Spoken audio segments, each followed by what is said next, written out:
sein kleiner Teller bleibt ihm immer leer.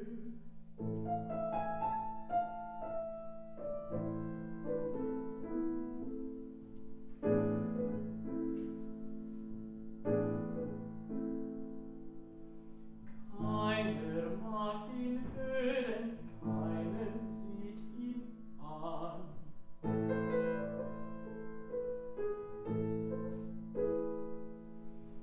Und die Hunde knurren den alten Mann.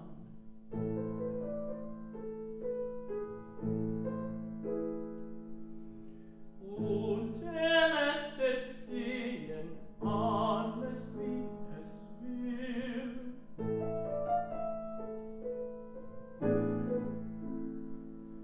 Dreht und seine Leihe steht ihm nimmer still.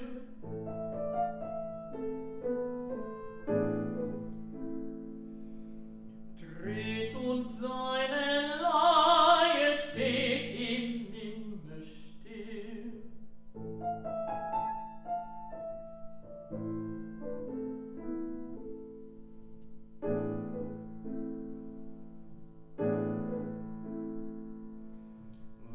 Wunderlicher Alter, soll ich mit dir gehen?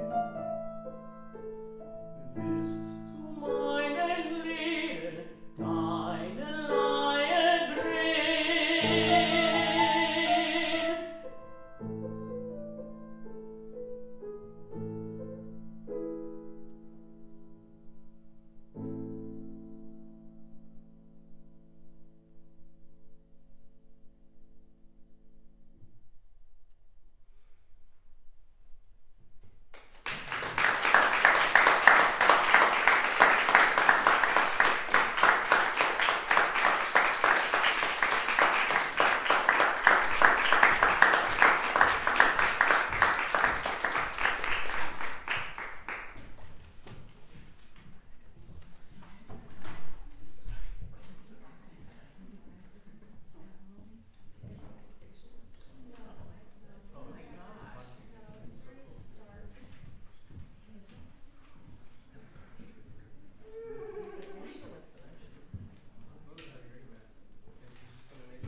Thank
You sort of have it.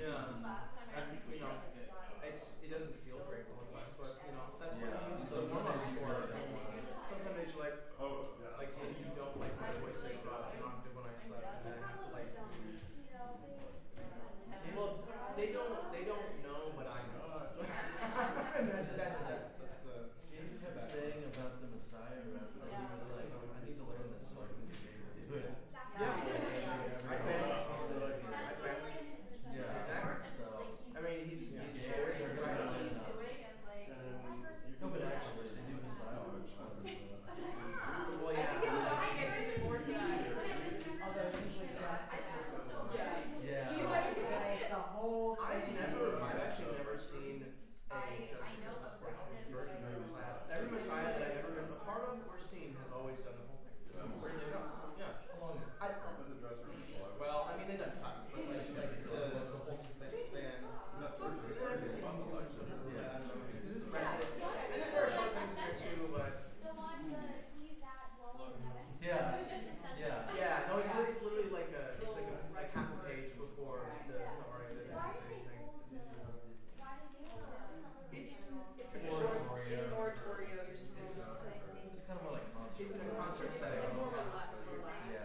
we're getting into the French repertoire.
group of French composers who were called Les Six.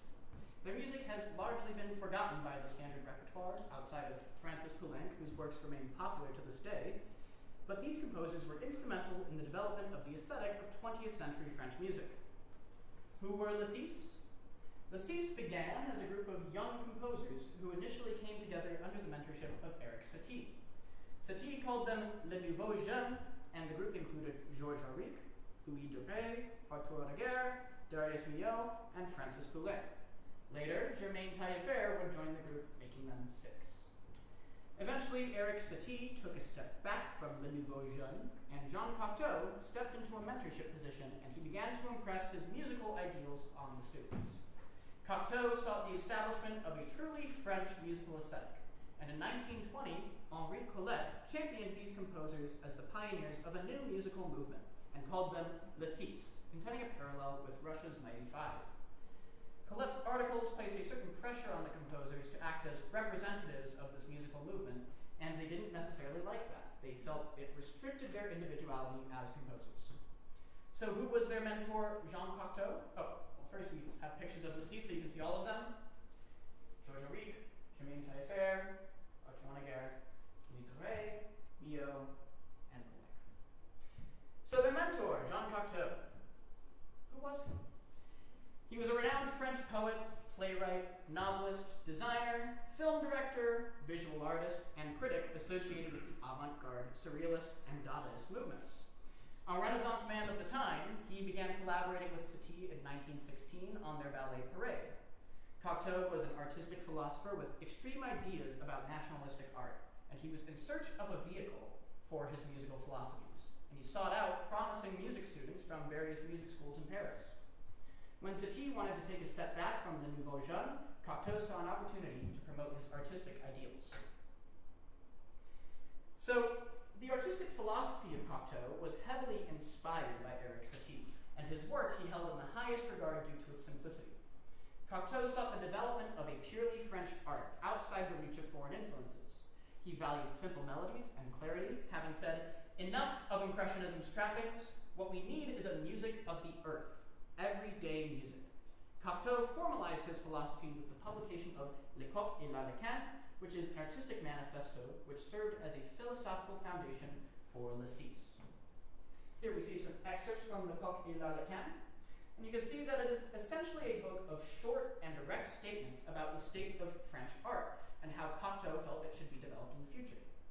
It was in this publication that Cocteau rejects German Romanticism, Wagnerianism, and Debussy's Impressionism.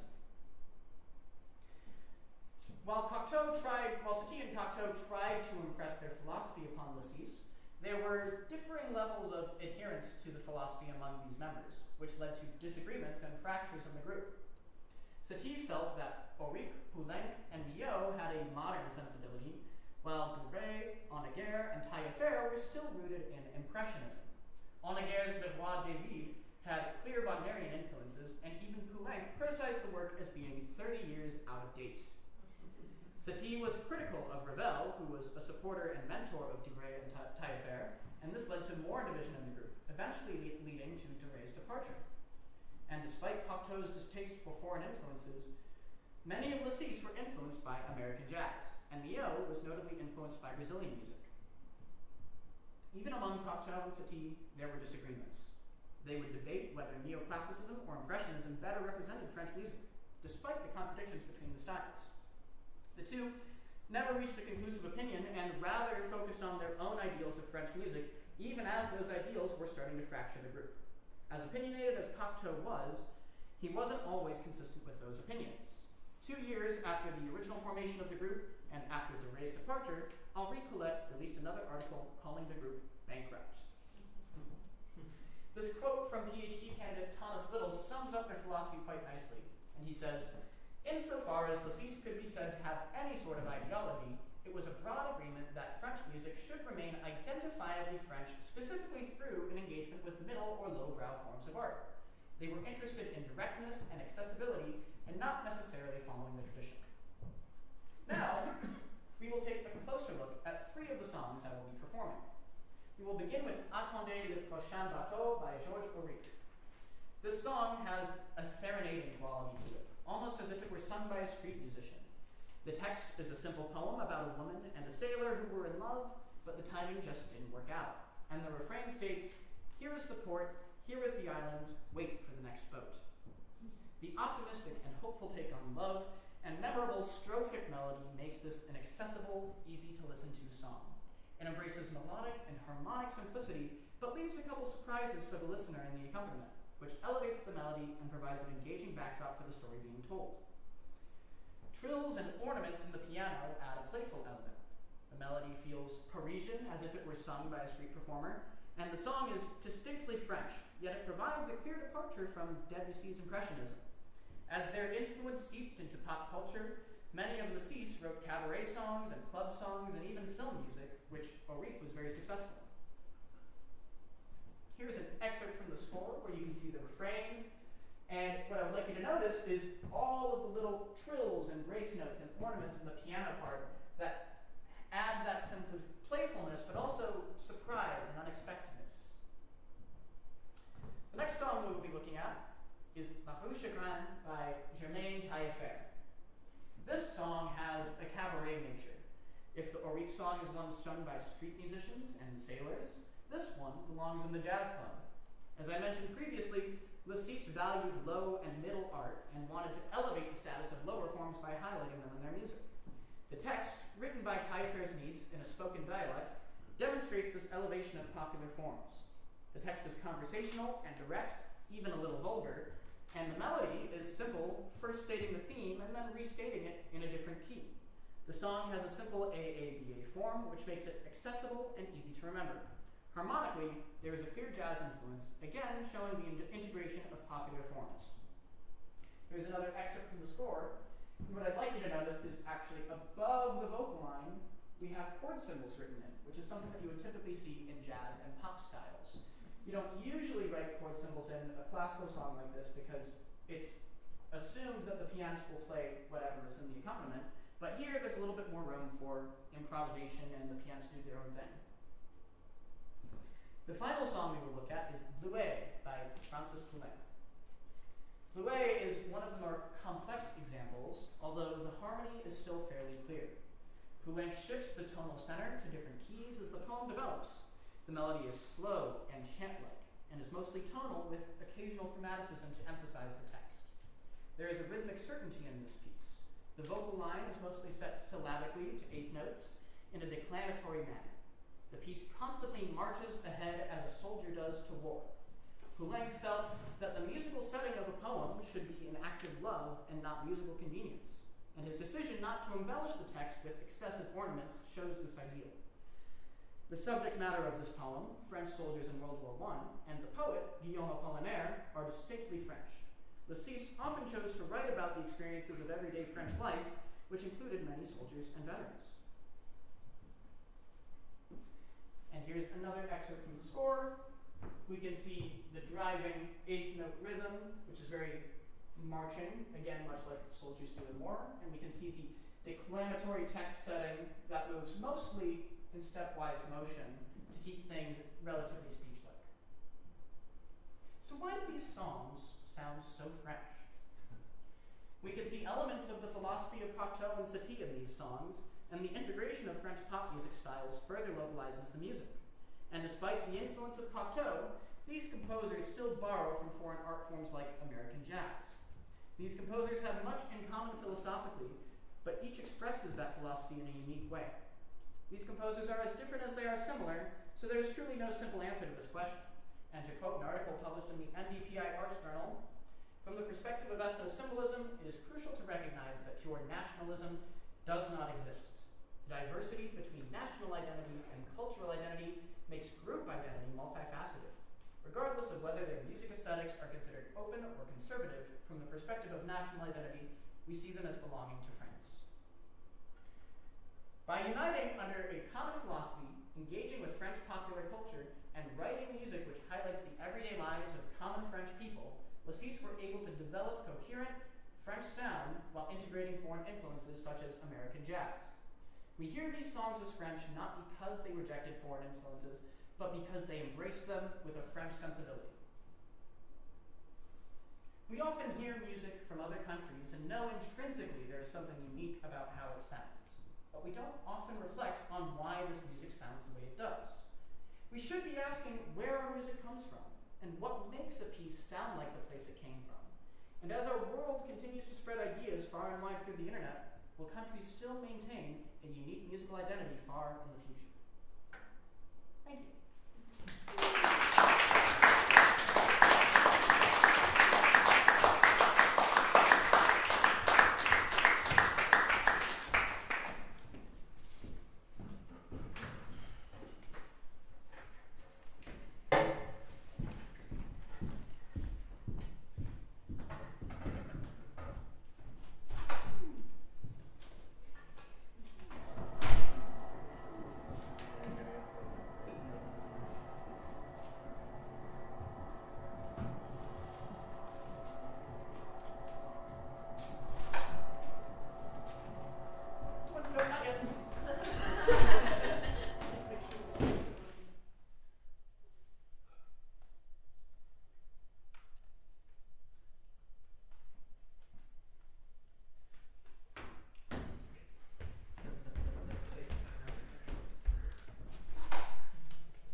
Oh, demoiselle fragile,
jeta de la neige, et cette neige était de feu. Qu'y a-t-il de plus froid que la neige? Écoutons Julie, la neige lancée par tes mains embrasa mon cœur.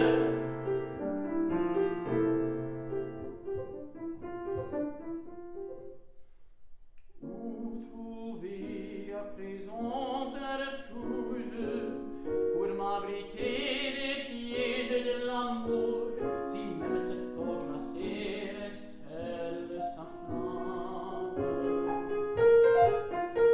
Julie, tu peux éteindre cependant l'odeur qui me consume, non pas avec la neige, non pas avec la glace, mais un plus long de feu pareil au mien.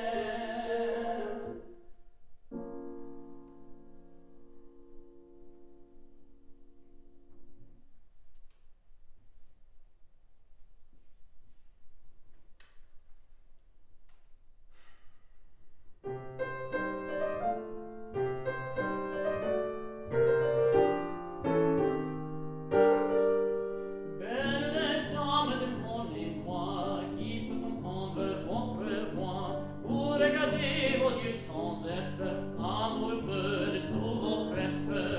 Hélas, votre cœur est si froid qu'il ne donne à personne son émoi. Mais je suppose mon mal même, puisque tout homme qui vous aime doit souffrir comme moi.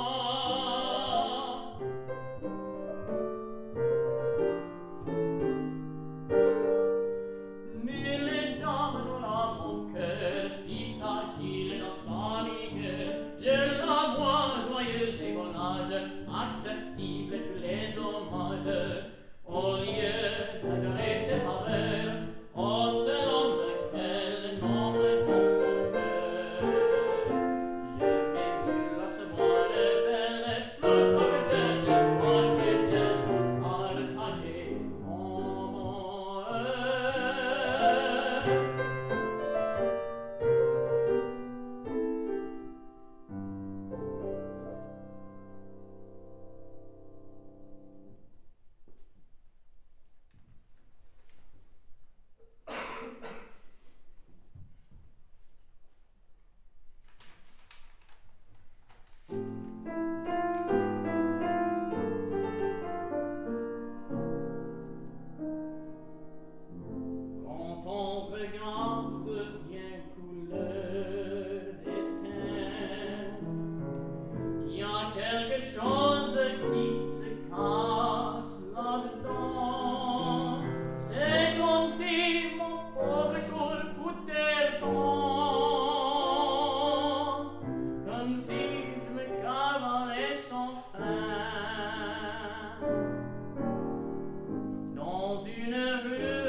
dovizie, amori, e le pompose feste, o vagna omaggia vezza, veri a schiavo ciascun di sua bellezza. Ed or contenta in questi ameni luoghi, tutto scorna per me. Qui presso a lei a rinascer mi sento, ed al soffio d'amor rigenerato scorro negali suoi tutto il passato.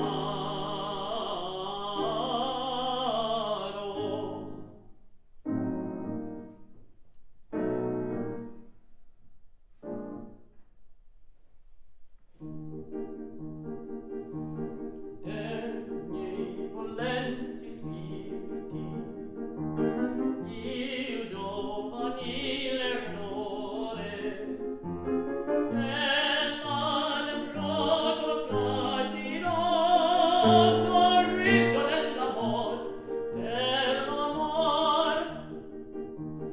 dal dì che disse vivere, io voglio a te vedere, dell'universo in memoria,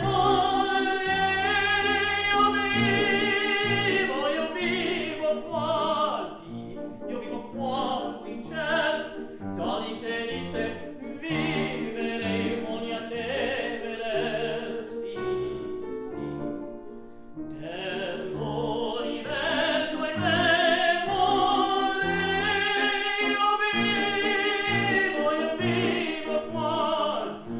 io vivo quasi in ciel, io vivo in ciel, nell'universo in memoria, io vivo